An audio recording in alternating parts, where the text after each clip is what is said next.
salam kenal. Sebelumnya saya dari Alunan Bonsai ingin menjelaskan beberapa hal khususnya untuk para pemula seperti saya yang ingin menggeluti atau menyerusi dalam dunia bonsai. Jadi ada beberapa alat-alat yang harus dipersiapkan, di mana alat ini sebagai penunjang di awal masa kita menggeluti dunia bonsai. Jadi alat-alatnya untuk apa aja nanti simak terus di video kali ini. Cek ya.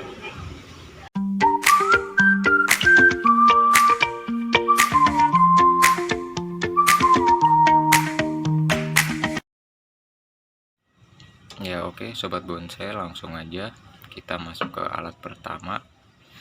Alat pertama yang harus atau wajib kita punya sebagai penghobi bonsai yaitu catok bonsai. Catok bonsai ini gunanya kita adalah untuk memangkas ranting ataupun perakaran pada tanaman bonsai kita yang berguna banget untuk menunjang hobi kita dalam dunia bonsai. Catok atau yang di pertukangan ini biasa disebut geget bisa kita dapatkan di toko online ya, kalau misalkan di sekitar rumah kita itu agak susah dicari. Mungkin di toko-toko bangunan atau toko-toko semi material menyediakan, cuma biasanya para penjual catok bonsai ini dia bahasanya itu mengcustom ujung catoknya ini atau menambahkan ketajaman yang berguna untuk memotong bagian-bagian yang ada pada tanaman bonsai kita. Untuk harga sih ini relatif ya, ada yang mahal ada yang murah, namun sebagai pemula saya mencoba membeli yang dengan harga terjangkau. Ini biasanya di online, di toko oren itu ada yang jual paketan bersama alat-alat lainnya, kisaran harga 50.000 sampai dengan 200.000 tergantung kualitas yang dia punya. Bahkan juga ada yang sampai ratusan ribu, memang yang kualitas premium ya. Cuma untuk di awal seperti ini saya sarankan untuk membeli yang murah-murah dulu aja, begitu. Oke, next di alat kedua kita ada gunting. Gunting ini sebenarnya kita bisa pakai gunting biasa ya, yang ujung sampai ke pangkal ini dia nggak ada motif seperti ini. Kalau ini kan pengoperasiannya hanya di ujung gunting ini saja ya. Cuma ini ada tujuannya, yaitu mempermudah kita untuk penetrasi ke tunas-tunas kecil biasanya yang kita lakukan untuk pruning, jadi lebih mudah masuk ke sela-sela batang ataupun bagian dari tanaman bonsai kita. Sebenarnya sih bisa aja pakai gunting biasa, cuma kadang yang sepengalaman saya sebagai pemula itu agak susah karena bagian ujung sampai bagian pangkal itu dimensi besarnya itu sama. Kalau ini kan ada pengerucutan dan juga pengoperasiannya hanya ada di sini, jadi kita cuma menggunakan ujungnya aja, jadi lebih mempermudah kita dalam menggeluti hobi bonsai kita. Untuk harga ini di online shop kebetulan saya beli ini di kisaran 10.000 sampai 20.000, itu tergantung balik lagi ke kualitas yang dimiliki oleh barang tersebut gitu. Next kita punya ini sebutannya pisau grafting atau pisau tanaman ya, saya kurang tahu bahasa tepatnya itu apa, tapi yang jelas bentuknya seperti ini, seperti parang, cuma dia memiliki gagang yang panjang dan mata pisau yang agak pendek, dan bentuknya seperti seperempat lingkaran yang ujungnya itu runcing. Dan pisau ini berguna banget buat memotong pastinya, cuma lebih difungsikan untuk biasanya sih sebagai penghobi bonsai. Ini bisa menyayat untuk membelah akar pada tanaman bonsai kita, ataupun bisa juga untuk merapikan sisa-sisa potongan yang telah kita lakukan menggunakan alat catok tadi. Biasanya kita bisa menyayat ataupun menghaluskan. Ini juga kebetulan saya beli di online shop di toko oren. Kebetulan kemarin harganya di 35.000 kalau nggak salah, karena sudah cukup lama saya belinya. Mungkin ada harga yang lebih murah dan ada juga harga yang lebih mahal. Itu tergantung lagi kepada kualitas barang tersebut.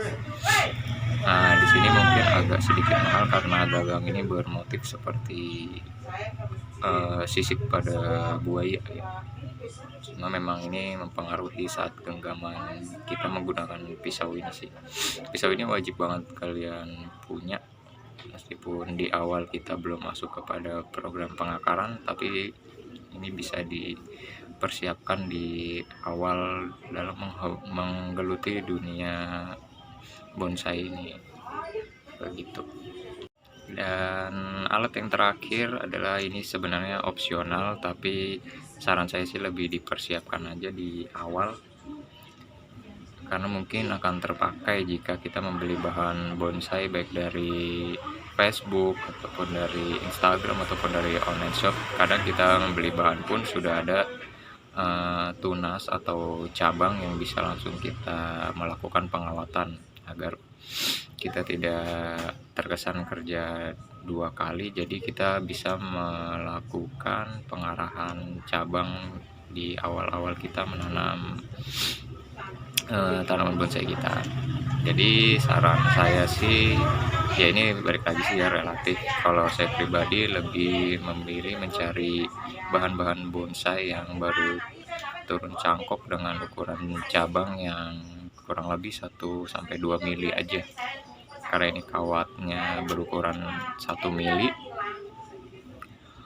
Jadi kita lebih memudahkan untuk di awal-awal kita dalam menggeluti hobi bonsai ini. Ini untuk mengenai harga dan dimana belinya, kebetulan saya beli di toko perlengkapan tanaman ya, di dekat rumah. Kebetulan juga ini bisa beli ecer atau beli meteran. Saya sarankan lebih baik untuk di awal beli meteran seperti ini. Kalau nggak salah ini kemarin harganya 2.000 per meter. Jadi saya beli 5 meter sekitar 10.000, karena mungkin di awal tanaman kita belum terlalu banyak. Jadi sebagai langkah persiapan atau antisipasi aja dibanding kita beli yang segulungan itu. Memang untuk budgetnya lebih mahal kalau yang gulungan, cuma itu kita lebih mendapatkan apa ya, lebih mendapatkan gulungan yang lebih banyak dibanding kita beli meteran gitu. Terserah kalian mau beli yang gulungan, kalau memang budgetnya memungkinkan silakan beli yang gulungan, karena lebih murah juga, dia lebih dapat kuantiti yang lebih banyak gitu. Nah jadi gitu sobat bonsai, untuk di awal itu mungkin kita lebih baik menghemat budget ya, atau menghemat pengeluaran kita, karena kita baru mencoba. Namanya mencoba itu lebih baik kita upayakan semua yang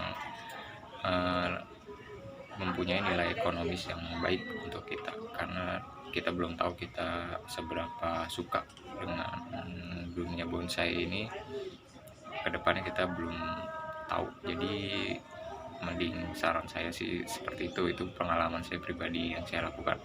Cuma balik lagi ke teman-teman, saudara-saudara, bukan maksud saya untuk menggurui, saya hanya berbagi pengalaman sebagai seorang pemula yang belum ada setahun saya menggeluti hobi bonsai ini. Jadi mudah-mudahan bisa menjadi inspirasi buat kalian semua. Jadi terima kasih yang sudah menonton video saya, semoga mendapatkan ilmu dan semoga dapat terjalin silaturahmi dari adanya video ini. Jangan lupa subscribe, dan like video ini kalau memang bermanfaat atau menginspirasi pemula seperti kita ini. Dan pesan saya, jangan pernah patah semangat, terus mencoba. Saya pun banyak gagalnya di awal, tapi itu tidak menghentikan niat saya, karena memang saya sudah menyukai dunia bonsai ini. Salam semua untuk para senior yang ada di dunia bonsai, maju terus bonsai Indonesia, dan salam dari saya, Alunan Bonsai. Terima kasih.